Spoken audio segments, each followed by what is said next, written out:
et bienvenue dans une nouvelle vidéo. Aujourd'hui, nous allons nous consacrer à l'histoire d'un gabbro. Mais d'abord, on se pose la question, qu'est-ce qu'un gabbro?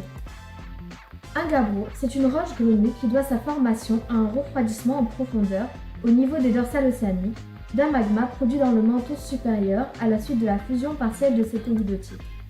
Donc voici quelques images de gabbro. Maintenant, on va s'intéresser à la composition du gabbro. Le gabbro est composé de 3 minéraux principaux. Le premier est le pyroxène. C'est un minéral constituant un des groupes des silicates essentiels.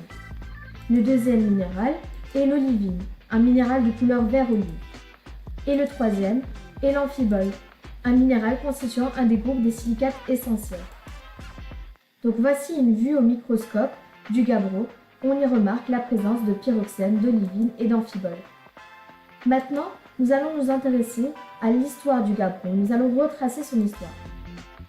Tout d'abord, le gabbro est né d'un refroidissement lent d'un magma sous l'axe d'une dorsale. Donc, en s'éloignant de la dorsale, il vieillit en se refroidissant et surtout en s'hydratant. Ces changements de conditions métamorphisent ces minéraux. Donc, le pyroxène ajouté à du plagioclase ajouté à de l'eau va nous donner donc de l'or blinde. Le gabbro devient donc un métagabbro à or blinde, appelé également schiste vert 1. Ensuite, le gabbro s'hydrate encore et des minéraux verts vont apparaître.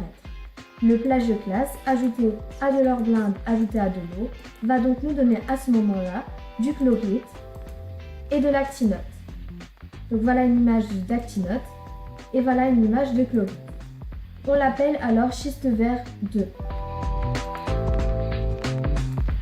L'épaisseur de la plaque océanique va augmenter encore et encore et sa densité augmente également.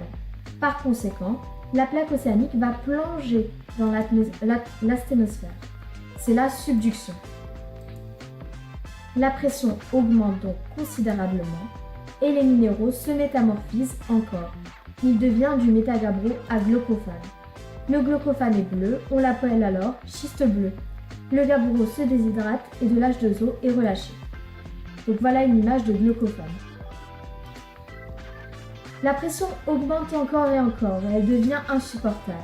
La température augmente également. Le glaucophane est remplacé par l'éclogite composé de jadéite et de grenin. Donc on a une image ici d'éclogite et on remarque ici la présence de grenin qui est rose et de jadéite un peu vert.